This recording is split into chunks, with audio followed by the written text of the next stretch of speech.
This past December was the warmest on record by a long shot. But how much does this extreme heat have to do with climate change? I interviewed a climatologist with the Minnesota Department of Natural Resources to learn more. By this time of year, a lot of us are looking forward to having some winter fun, me included. I like to go snowboarding. A lot of people like to go ice fishing or cross-country skiing or just enjoy the cold season. And yet, it just feels like the season is just beginning. The Minnesota Department of Natural Resources has advised the entire state not to go out on that ice. The reason being, it's just been too warm.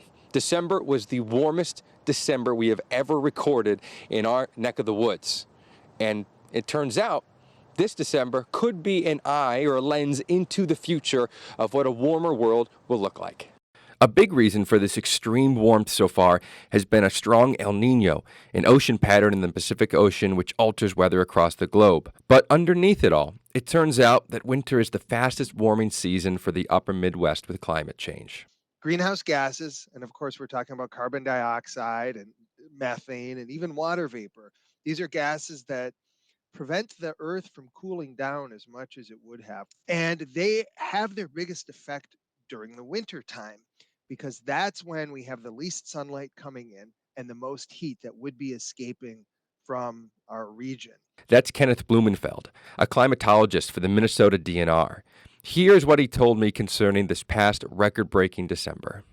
Some of these really warm El Nino episodes do give us a chance to look into the future and see what might be coming, what a more typical winter condition might be like.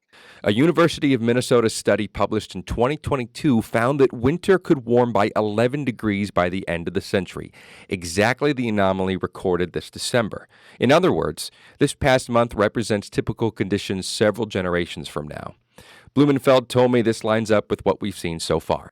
Winters like this would be more common in the future, and certainly by the end of the century, I think, seeing 8, 9, 10, even 11 degrees of further winter warming is not unreasonable, given that our winters have already warmed, between 4 and 6 degrees Fahrenheit just since about 1970. So it definitely matches what we have seen already.